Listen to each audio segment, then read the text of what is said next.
Hi guys, welcome back to my channel. Appam ഇന്നൊരു പുത്തൻ story ആയിട്ടാണ് വന്നിട്ടുള്ളത്. ഇതിന് ഒരുപാട് എപ്പിസോഡ്സ് ഉള്ള സ്റ്റോറിയാണ്. അപ്പം നമുക്ക് തുടങ്ങാം. എൻ്റെ പേര് മനോജ്. എൻ്റെ നാട് എറണാകുളം ജില്ലയിലെ കടവന്ത്ര എന്ന സ്ഥലത്താണ്. എനിക്കൊരു കൂട്ടുകാരനുണ്ട്. അവൻ്റെ പേര് താജു എന്നാണ്. താജുവിൻ്റെ ഉമ്മ സഫൂറ ഉമ്മയുടെ പ്രായം പറയുകയാണെങ്കിൽ ഏകദേശം 43-44 വയസ്സൊക്കെ കാണും. ഓൻ്റെ ഉമ്മാനെ വളരെ നേരത്തെയാണ് ഓൻ്റെ ഉപ്പാക്ക് നിക്കാഹ് ചെയ്ത് കൊടുത്തത്. അതുകൊണ്ട് ഈ പ്രായത്തിൽ ഉമ്മാക്ക് കല്യാണം കഴിക്കാൻ പ്രായത്തിലുള്ള ഒരു മോനുണ്ടായി. സഫൂറ ഉമ്മ കാണാൻ വെളുത്ത് അത്യാവശ്യത്തിന് വണ്ണമുള്ള ആരും നോക്കുന്ന സൗന്ദര്യത്തിനുടമയാണ്. കാഴ്ചയിൽ ഒരു 36 വയസ്സിനപ്പുറം ആരും പറയില്ല. ഭർത്താവ് ഷെരീഫ് സൗദിയിൽ സൂപ്പർ മാർക്കറ്റിൽ ജോലി ചെയ്യുന്നു. താജുവിനെ കൂടാതെ ഒരു മകനും കൂടിയുണ്ട്. അവർ നമ്മുടെ കഥയിൽ ആദ്യമില്ലാത്തത് കൊണ്ട് അവരെ കുറിച്ച് ഇപ്പോൾ കൂടുതലൊന്നും പറയുന്നില്ല. താജു 26 വയസ്സ്.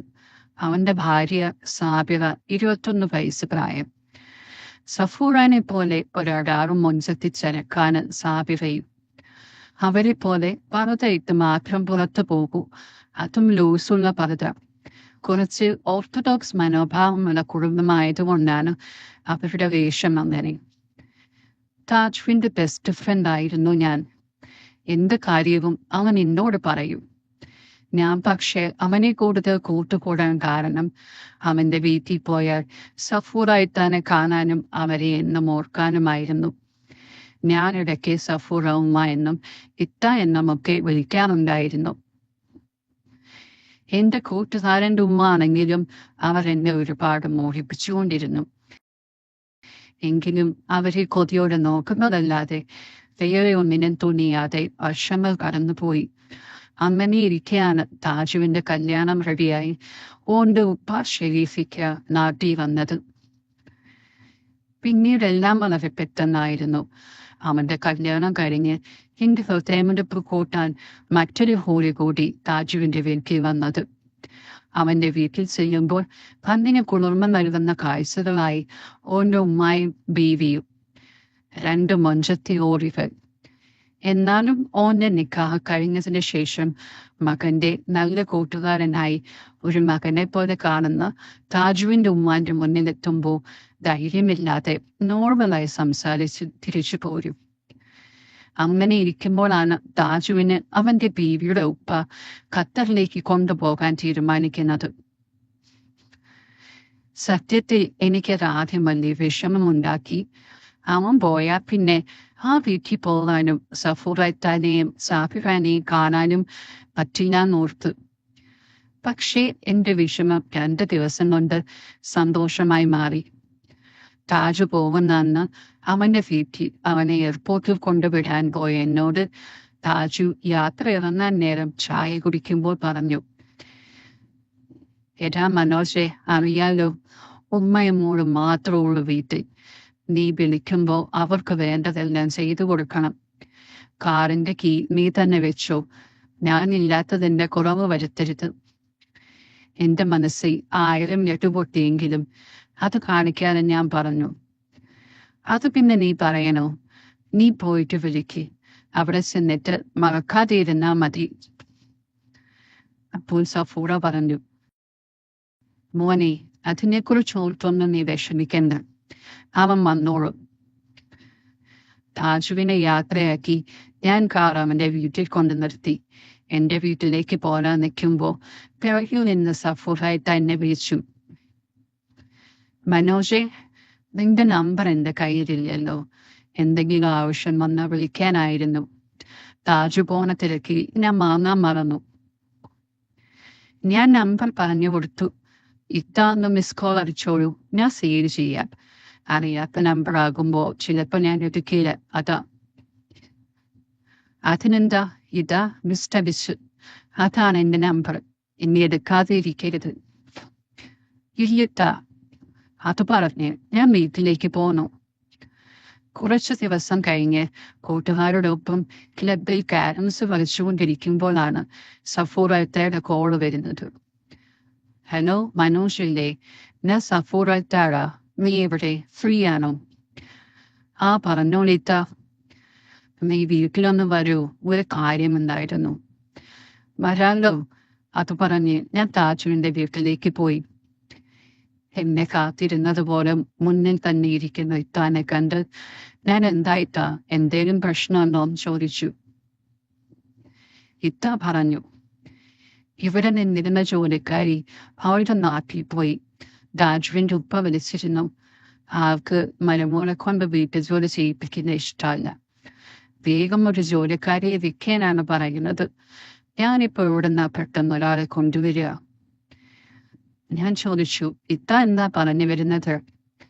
എടാ, അതും നിനക്കറിയുന്ന ആരെങ്കിലും ഉണ്ടോ ജോലിക്ക് നിർത്താൻ പറ്റിയ? പിന്നെ ഇത്ത അങ്ങനെ ചോദിച്ചാ ഞാനൊന്ന് നോക്കട്ടെ. ഒരാളുണ്ടായിരുന്നു. ഏതായാലും ഞാനൊന്ന് അന്വേഷിച്ചു പറയാം. എടാ, ഒന്ന് നോക്ക്, അതില്ലെങ്കിൽ വേറെ ആരെങ്കിലും. എന്നാ ശരി ഇത്ത. 2 ഊരുകളെയും കാണാലോ എന്ന് കരുതിയാണ് തിരുത്തി പിടിച്ചു വന്നത്. താജു പോയതിൽ പിന്നെ സാബിറിനെ പുറത്തോട്ട് കാണാറില്ല. ഇത്താണെങ്കിൽ തട്ടം കൊണ്ട് ദേഹം മുഴുവൻ മറച്ച് മൂടിയാണ് മുന്നിലേക്ക് വരുന്നത്. മുമ്പ് കാണാൻ പറ്റിയിരുന്ന കാഴ്ച പോലും കാണാൻ പറ്റാതെ അല്പം നിരാശയോടെ അവിടുന്ന് പോന്നു. എങ്കിലും മോഹം കൈവിടാതെ ഒരവസരത്തിന് വേണ്ടി കാത്തിരുന്നു. അവർക്ക് ഞാനിപ്പോൾ എവിടുന്ന് ഒരു ജോലിക്കാരിയെ റെഡിയാക്കി കൊടുക്കും. ഒരാളെ നോക്കി ആള് വേറെ ജോലിക്ക് കയറിയത് കൊണ്ട് പറ്റില്ല എന്ന് പറഞ്ഞു. അങ്ങനെ ഇരിക്കുമ്പോഴാണ് മനസ്സിലേക്ക് മഞ്ജു ചേച്ചിയുടെ മുഖം തെളിഞ്ഞു വന്നത്. എന്റെ അമ്മയുടെ വീടിന്റെ അടുത്താണ് അവരുടെ വീട്. ഭർത്താവ് പാതി തുറന്ന കിടപ്പിനായതിൽ പിന്നെ പല വീട്ടിലും ജോലിക്ക് പോയിട്ടാണ് അവർ ജീവിക്കുന്നത്. കാണാനിരുന്നിടമാണെങ്കിലും അണിഞ്ഞൊരുങ്ങി മേക്കപ്പ് ചെയ്ത് അത്യാവശ്യം മോഡേൺ ആയിട്ടാണ് നടത്തം. തളർന്നു കിടക്കുന്ന ഭർത്താവിനെ കൊണ്ട് ഒന്നും നടക്കാത്തത് കൊണ്ട് ചില ചില്ലൻ ചെറുപ്പക്കാരെ വളയ്ക്കാറുണ്ട് ചേട്ടത്തിയാര്. അവർക്കൊരു ഉപകാരം, ചേച്ചിക്കൊരു പലഹാരം എന്ന രീതിയിൽ സൈഡായി ക്യാഷ് ഉണ്ടാക്കുന്നുമുണ്ട്. ഇടയ്ക്ക് ഞാനും ആ വഴിക്കൊക്കെ പോകാറുണ്ട്. ആ അടുപ്പം വെച്ച് ഞാൻ അവരുടെ വീട്ടിൽ ചെന്നു. ചേച്ചി, ആരായത് മനോജോ? ഈ വഴിക്കിപ്പോ വരാറില്ലല്ലോ, എന്തു പറ്റി? അത് ചേച്ചി, ഒരു കാര്യമുണ്ട്, കേട്ടിട്ട് പറ്റുമെങ്കിൽ പറ. എന്താടാ? അതിൽ ഉടായ്പമാണോ? ഉടായ്പൊന്നുമല്ല, ചില്ലറ തടയുന്ന കേസാ. ചേച്ചി, ദൈവം മനോജ രൂപത്തിലോ? എന്താ കാര്യം? ചേച്ചിന്റെ സന്തോഷം കണ്ട് ഞാൻ കാര്യം വേറൊന്നുമല്ല. എന്റെ കൂട്ടുകാരന്റെ വീട്ടിൽ ഒരു ജോലിക്കാരിയെ വേണം. അത്യാവശ്യം ക്യാഷുള്ള ടീമാണ്. അവനും അവന്റെ ഉപ്പയും ഗൾഫിലാണ്. ഉപ്പാക്ക് സ്വന്തമായി സൂപ്പർ മാർക്കറ്റാണ്. അവനിപ്പോ ഖത്തറിൽ ഒരു മൊബൈൽ ഷോപ്പ് തുടങ്ങി നല്ല ക്യാഷാണ്. നീ മറിച്ച് നിട്ടാതെ കാര്യം പറ മനോജെ. ചേച്ചിക്ക് അവിടെ വീട്ടുജോലിക്ക് വരാൻ പറ്റുമോ? കാശ് എത്ര കിട്ടും? ചേച്ചിക്ക് എത്ര വേണം? അതിനെന്താണ്, ചെയ്യുന്ന പണി അറിയണം. അടുക്കളപ്പണി മാത്രമാണോ അതോ വീട്ടുജോലി മൊത്തം ചെയ്യണോ? വീട്ടുജോലി മൊത്തം ചെയ്യണം. അത് മാത്രമല്ല, അവിടെ നിൽക്കേണ്ടിയും വരും. അയ്യോ, നിൽക്കാനോ? അത് പറ്റില്ല. അപ്പൊ ചേട്ടനെ ആരാ നോക്കുന്നേ? ചേച്ചി പറയുന്ന കാശ് കിട്ടും, ആലോചിക്കേ. എന്നാൽ ഞാൻ ചേട്ടന്റെ പെണ്ണെ ഒന്ന് വിളിക്കട്ടെ. അവൾ വാടകയ്ക്കാണ് താമസം. ഇപ്പൊ വാടക കൊടുക്കാനും വരുമാനമില്ല. ഇവിടെ ചേട്ടനെ നോക്കുമെങ്കിൽ നിൽക്കാൻ പറ്റുമെന്ന് ചോദിക്കട്ടെ. മഞ്ജു വരാൻ ഓക്കെയായി. എടാ, ക്യാഷ് എത്രയെന്ന് പറഞ്ഞില്ല. 1 മിനിറ്റ് ചേച്ചി എന്ന് പറഞ്ഞ് ഫോൺ എടുത്ത് ഇത്താനെ വിളിച്ച കാര്യം പറഞ്ഞു. എടാ, അവൻ എത്രയാ ചോദിക്കുന്നത്? ഇത്ത, അവൾ ചോദിക്കുന്നത് 30,000 അതിത്തിരി കൂടുതലല്ലേ? അത് തന്നെ ആഴ്ചയിൽ ഒരു ദിവസം വീട്ടിൽ പോയി വരാമെന്ന് പറഞ്ഞിട്ടാണ് സമ്മതിച്ചത്. ഇത്ത പറഞ്ഞു, മനോജെ, നീ ഒന്നും കൂടി സംസാരിച്ചു നോക്ക്, കുറയ്ക്കാൻ പറ്റിയാലോ. ഇനി കുറയ്ക്കുന്നില്ലെങ്കിലും നീ അവനെ വിടണ്ട. ഇന്ന് തന്നെ പോരാൻ പറ്റിയ നീ കൂടെ കൊണ്ടുപോനെ. ഫോൺ വെച്ച് ഞാൻ ചോദിച്ചു, ചേച്ചി 30 കുറയ്ക്കാൻ പറ്റില്ലേ? എടാ, ഞാൻ ചേട്ടനെ വിട്ടാണ് വരുന്നത്. പോരാത്തതിന് നിനക്കറിയില്ലേ, എന്നെ മോഹിച്ചു വരുന്നവർ തരുന്ന കാശും മറ്റും അതൊക്കെ വിറ്റാണ് ഞാൻ വരുന്നത്. ചേച്ചി, അതുകൊണ്ടാണ് ഞാൻ ചേച്ചിനെ തേടി വന്നത്. മനസ്സിലായില്ലടാ. അവിടെ ഇപ്പോൾ ഇത്തയും കൂട്ടുകാരന്റെ ഭാര്യ സാവിറയും മാത്രമേ ഉള്ളൂ. രണ്ടും മുടുക്കത്ത് ഭംഗിയാ. ഞാൻ ഒരുപാട് കാലമായി മോഹിക്കുന്നതാ ഇത്താനെ. പക്ഷേ അവസരം കിട്ടുന്നില്ല. ചേച്ചി വിചാരിച്ച ചിലതൊക്കെ നടക്കും എന്നെന്റെ മനസ്സ് പറയുന്നു. അത് മാത്രമല്ല, വേറെ ചില ചിന്തകൾ ലാഭങ്ങളും ചേച്ചിക്ക് കിട്ടുമെന്ന് കൂട്ടിക്കോ. എടാ, നീയാണ് കൊള്ളാലോ. അത് പ്രശ്നമാകില്ലേ? പെട്ടെന്ന് വേണ്ട. ആദ്യം ചേച്ചി അവരെ എനിക്കൊന്ന് സെറ്റാക്കിത്താ, ബാക്കി പിന്നീട്. എടാ, നീ എന്നെ കൊണ്ടുപോയി പെടുത്തുമോ? എന്നെ വിശ്വാസം ഉണ്ടെങ്കിൽ മതി. സെറ്റായ പിന്നെ ചേച്ചിക്ക് ഇത്താനെ മരുമോളെ അടിമയാക്കി ആ വീട്ടിൽ റാണിയായി വാഴാം. നിനക്കെന്താടാ കൂട്ടുകാരനോടൊക്കെ ദേഷ്യം? ദേഷ്യമൊന്നുമില്ല. ഞാൻ അവന്റെ കൂട്ടുകാരനായത് തന്നെ ഇത്താനെ എന്നും കണ്ട് രസിക്കാൻ വേണ്ടിയാണ്. നീ പറഞ്ഞിട്ട് ആ ഇത്താനെ കാണാൻ എനിക്കും കൊതിയായി. എന്നാ ഇന്ന് തന്നെ പോകാല്ലേ? ഇന്ന് പറ്റില്ല. ചേട്ടന്റെ പെങ്ങൾ വന്നിട്ട് ചേട്ടന്റെ കാര്യങ്ങളൊക്കെ ഒന്ന് പറഞ്ഞ് മനസ്സിലാക്കിയിട്ട് നാളെ വരാം. ശരിയമ്മ, ഞാൻ നാളെ രാവിലെ വരാം. പിറ്റേന്ന് രാവിലെ ഞാൻ ചേച്ചിനെ കൂട്ടി രാജുവിന്റെ വീട്ടിലേക്ക് പോയി. വീട്ടിൽ തുറന്ന കാർ നിർത്തി ചേച്ചി ഇറങ്ങി.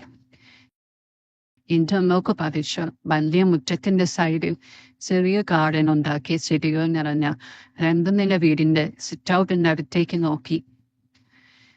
എടാ മനോഷേ, ഇവിടെ ആരുമില്ലേ? തന്റെ ഭംഗിയുള്ള വീട്. വീട് ഇഷ്ടായോ? ഇത്താ നമ്മൾ വന്ന തറഞ്ഞു കാണില്ല. കോളിംഗ് ബെൽ അടിച്ച് ഞാൻ ഇത്താനെ വിളിച്ചു. അകത്ത് നിന്ന് ശബ്ദം. ഇതാ വരുന്നു മനോഷേ, നീ രാവിലെ വരുമെന്ന് കരുതിയില്ല. വാതിൽ തുറന്ന് സഫൂറായിട്ട. വാ, കേറിയിരിക്കും മനോജ്. ഇതാണ് നീ പറഞ്ഞ ആളല്ലേ? എന്താ പേര്? മഞ്ജു, ചേച്ചി പറഞ്ഞു. ഇത്ത ചോദിച്ചു, മഞ്ജുവിന്റെ ഭർത്താവിന് എന്ത് പറ്റിയതാ? പെട്ടെന്ന് ഒരു സ്ട്രോക്ക് ഉണ്ടായി ഇത്ത. അയാളെ സുഖപ്പെടുത്തട്ടെ, വേറെ എന്താ ഞാൻ പറയാ? പോയി മനോജ് ഇടപെട്ടു. ഇത്ത, എന്നാ ഞാൻ പോട്ടെ. നിനക്കെന്താ ഇത്ര തിരക്ക്? മറ്റേത് താജ് വിളിച്ചാൽ പോകാൻ തിരക്ക് കൂട്ടാത്തതാണല്ലോ. ഇത്താക്ക് ജോലിക്കാരെ കിട്ടിയില്ലേ? നീ ഇവൾക്കൊന്ന റൂം വന്ന് റെഡിയാക്കി കൊടുത്തിട്ട് പൊക്കോ. മുന്നേ മോള് വരുമ്പോ കിടന്നിരുന്ന റൂമാണ്. ഒറ്റയ്ക്ക് താമസം മാറിയതിൽ പിന്നെ അവൾ നിൽക്കാറില്ല. അതുകൊണ്ട് റൂം അങ്ങനെ കിടക്കാണ്. ഞാൻ ആ റൂം അടിച്ചു വാരാറുമില്ല. ഞാൻ ശരിയെന്ന് പറഞ്ഞു. കുറച്ച് ദിവസം കൊണ്ട് ചേച്ചി ഇത്തയും സാബിറയുമായി അടുത്തു. വീട്ടുജോലികൾ വൃത്തിയായി ചെയ്ത് നല്ല ഭക്ഷണം ഉണ്ടാക്കി വലിയ പ്രശ്നങ്ങളില്ലാതെ മുന്നോട്ട് പോയി. അതിനിടയിൽ എന്റെ നിർദ്ദേശപ്രകാരം ചേച്ചി ഇത്തയുമായി സംസാരിച്ച് അവരുടെ കാര്യങ്ങൾ മനസ്സിലാക്കി. താജുവിന്റെ റൂം മുകളിലെ നിലയിലായതുകൊണ്ട് ഭക്ഷണം കഴിച്ച് അവൾ റൂമിലേക്ക് പോയ പിന്നെ ഇത്തയും ചേച്ചിയും മാത്രമായി. അങ്ങനെ ആദ്യമായി ആഴ്ചത്തെ ലീവിന് തിരികെ പോയി വന്ന ദിവസം രാത്രി സാബിറ റൂമിലേക്ക് പോയ ശേഷം സഫൂറയിത്ത ഷെരീഫിക്കയുമായി ഫോണിൽ സംസാരിച്ചു കഴിഞ്ഞ് വിഷമത്തോടെ ഇരിക്കുന്നത് കണ്ട് അടുത്തേക്ക് ചെന്ന് ചേച്ചി ചോദിച്ചു, എന്തായിട്ടാ വിഷമിച്ചിരിക്കുന്നത്? ഒന്നുമല്ല മഞ്ജു. അതൊന്നുമല്ല, എന്തോ ഉണ്ട്. എന്നോട് പറയാൻ പറ്റാത്തതാണെങ്കിൽ പറയണ്ട. ഇങ്ങനെ ഇരിക്കുന്നത് കണ്ടപ്പോ എന്തോ പോലെ തോന്നി, അതാ ചോദിച്ചത്. നിന്നെ കെട്ടിയോൻ എങ്ങനെയാ? വഴക്ക് പറയാറുണ്ടോ? അങ്ങീരൊരു പാവമാണിട്ട. കിടപ്പിലായതിൽ പിന്നെ എന്നോട് സ്നേഹം കൂടുതലായിട്ടുള്ളൂ. ഇത്ത പറഞ്ഞു. ഒരു ഗൾഫുകാരന്റെ ഭാര്യയായപ്പോ ഒത്തിരി സന്തോഷമുണ്ടായിരുന്നു. ഇപ്പൊ ചിന്തിക്കുമ്പോൾ വേണ്ടായിരുന്നോ തോന്നി. 20 വർഷമായി പോക്ക് തുടങ്ങിയിട്ട്. ആകെ കൂടി ജീവിച്ചത് 5 വർഷം. അത് പറയുമ്പോൾ അങ്ങേർക്ക് പറ്റുന്നില്ല. ജീവിക്കാൻ വേണ്ടിയല്ലേ? ഇതെനിക്ക് എന്തെങ്കിലും കുറവുണ്ടോ എന്നൊക്കെയാണ് ചോദ്യങ്ങൾ. പണം മാത്രമാണോ ജീവിതം? വേറെ എന്തെല്ലാം ഉണ്ട്? നമ്മൾ പെണ്ണുങ്ങളെ എല്ലാം സഹിക്കാനായി പിറന്നവർ. ശരിക്കും ഈ ഭർത്താവ് അറിയാതെ കാമുകനെ തേടി പോകുന്ന ഒരു പെണ്ണിനെ തെറ്റുകാരി എന്ന് പറയാൻ പറ്റില്ല. മോനെ, നീ പറയുന്നതൊക്കെ ശരിയാ. പക്ഷെ എന്റെ കരുതി തെറ്റല്ലാതിരാകില്ല. ഇത്താ, ഞാൻ ഒരു കാര്യം ചോദിച്ച ദേഷ്യപ്പെടരുത്. നീ കാര്യം പറവണ്ണേ. ഒന്നുമല്ല, ഇക്ക അവിടെ വേറെ പെണ്ണുങ്ങളെ നോക്കുന്നില്ലെന്ന് എന്താ ഉറപ്പ്? എന്റെ അടുത്തുള്ള വീട്ടിലെ ഇക്ക ഗൾഫിൽ മറ്റൊരു ഭാര്യയും കുട്ടിയും ഉള്ളതറിയുന്നത് വർഷങ്ങൾ കഴിഞ്ഞാണ്. സഫോറായി തന്റെ മനസ്സിലേക്ക് കനൽ വാരിയിട്ട് മഞ്ജു ആദ്യം തുടക്കം കുറിച്ചു. അങ്ങനെയൊക്കെ ചെയ്യുമോ? എന്റെ ഇക്ക അങ്ങനെ ചെയ്യില്ല. ഇത് തന്നെയായിരുന്നു എന്റെ അയൽവാസിയും ആദ്യം പറഞ്ഞത്. അതാ ഞാൻ പറഞ്ഞിട്ടാ, നമ്മൾ നമ്മുടെ ജീവിതം ഇങ്ങനെ ഒഴിഞ്ഞു വെച്ചിട്ട് എന്തിനാ? അവസരം കിട്ടുവാണെങ്കിൽ തന്നെ ചുള്ളൻ ചെക്കന്മാരെ നമ്മളും മനയ്ക്കണം. മഞ്ജു എന്താ പറയുന്നത്? തെറ്റാണ്. അങ്ങനെയൊന്നും ചിന്തിച്ചൂടാ. ഞാൻ എന്റെ അഭിപ്രായം പറഞ്ഞു. എത്താ ചിന്തിച്ചു നോക്കൂ. അന്ന് രാത്രി ഉറക്കം വരാതെ സഫൂറ പെട്ടി കിടന്ന് നേരം വെളുപ്പിച്ചു. പിറ്റേന്ന് രാവിലെ മഞ്ജു, ഇത്ത വീട്ടിൽ സാധനം തീരാനായിട്ട. ഇത്ത ഉറക്കെ വിളിച്ചു. മോളെ സാബിറ. എന്താ അമ്മ? ഇതി സാധനത്തിന് ലിസ്റ്റിട്. ഞാൻ മനോജിനെ വിളിക്കട്ടെ. ഇത്താന്റെ കോൾ വന്ന ഉടനെ ഞാൻ താജുവിന്റെ വീട്ടിലേക്ക് പോയി. ഉമ്മ, നിങ്ങൾ പോകുന്നില്ലേ? സാബിറ ചോദിച്ചു. ഇത്ത പറഞ്ഞു, അവൻ പോയിക്കൊണ്ടുവന്നോട്, നീ ലിസ്റ്റ് കൊണ്ടുവാ. സാബിറ, അതുമ്മ, എനിക്ക് ഞാൻ ഇന്നലെ പറഞ്ഞ സാധനം വാങ്ങാനുണ്ടായിരുന്നു. ഉമ്മ പോയാലല്ലേ അത് വാങ്ങാൻ പറ്റൂ. സഫൂറായിത്ത, ഓ, ഞാനത് മറന്നു.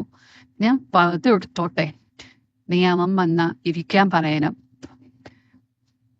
ഞാൻ മനഃപൂർവ്വം മുൻപെടുത്താണ് വന്നത്. അവരെ ഇന്നലെ ചീച്ചൊന്ന് ഇളക്കി വിട്ടതുകൊണ്ട് എന്റെ വഴിക്ക് ഞാനും ഒന്ന് ശ്രമിക്കാമെന്ന് കരുതി. സാധനം വാങ്ങി തിരിച്ചു വരുമ്പോൾ കാറിന്റെ പിറകെ മൊത്തം സാധനമായതുകൊണ്ട് ഇത്താൻ മുന്നിലാണിരുന്നത്. പറുതാണിട്ടതെങ്കിലും അവർ തൊട്ടടുത്ത് വന്നിരുന്നപ്പോൾ ഒരു പ്രത്യേക സുഗന്ധം. കാറിന്റെ ഗ്ലാസ് കയറ്റിയിട്ട് AC ഓൺ ചെയ്തത് കൊണ്ടുള്ള തണുപ്പും ഇത്താടെ അത്തറിന്റെ മനവുമെല്ലാം എന്നെ അസ്വസ്ഥത ഉളവാക്കി. ഇത്ത കാണാതെ അവരുടെ ലൂസുള്ള പർദ്ദയിലോട്ട് എന്റെ കണ്ണ് പോയി. ഡ്രൈവിംഗ് ചെയ്യുന്നതിനൊപ്പം ഇത്ത കാണാതെ ഇത്തയുടെ മഞ്ജു ഞാൻ ആസ്വദിച്ചുകൊണ്ടിരുന്നു. താജുവിന്റെ കാര്യങ്ങളും എന്റെ വീട്ടുകാര്യങ്ങളും സംസാരിച്ച് സമയം പോയിക്കൊണ്ടിരുന്നു. ഞാൻ കാർ പതുക്കെ ഡ്രൈവ് ചെയ്തു. സംസാരിക്കുമ്പോൾ അവരുടെ തെയ്യിലൊലിക്കുന്ന ചേഞ്ചുണ്ട് നോക്കി എല്ലാം ഇറക്കി ഡ്രൈവിംഗ് തുഴയുമ്പോൾ ജൂനിയർ മനോജ് വല്ലാണ്ട് ബഹളം വയ്ക്കുന്നു. അപ്പോഴാണ് ഞാനത് ശ്രദ്ധിച്ചത്. ഇത്താറ നോട്ടം എന്നിലേക്കും പാളുന്നുണ്ട്. ഓലിറന്നിട്ട് ഇത്ത എന്തൊക്കെയോ നോക്കുന്നുണ്ട്. വീട്ടിലെത്തി ഞാൻ കാറ് നിർത്തി. ഇത്ത ഇറങ്ങിയ ശേഷം കോൾ വന്നതുപോലെ അടുത്ത് വെറുതെ സംസാരിച്ചു. ഹലോ അമ്മേ, എന്ത് പണിയാ ചെയ്തത്? എന്റെ എല്ലാ കുപ്പായവും മടുക്കാനിട്ടു. സംസാരിക്കുമ്പോഴും എന്റെ നോട്ടം നടന്നു നീങ്ങുന്ന ഇത്താന്റെ പിന്നിലേക്കാണ്. പെട്ടെന്ന് ഇത്ത തലവെട്ടി തിരിച്ച് എന്നെ നോക്കി. ഞാൻ പെട്ടെന്ന് നോട്ടം മാറ്റി. ഇത്ത പറഞ്ഞു, മനോജെ, നീ ഇതിറക്കിയിട്ട് എന്റെ റൂമിലെ ബാത്റൂമിൽ ഒരു ബൾബ് ഇട്ട് തരണം. അവിടെ വെളിച്ചമില്ല. രാത്രി ബാത്റൂമിൽ പോകാൻ ബുദ്ധിമുട്ടാ. ശരി ഇത്ത. അമ്മേ, ഞാൻ പിന്നെ വിളിക്കാം.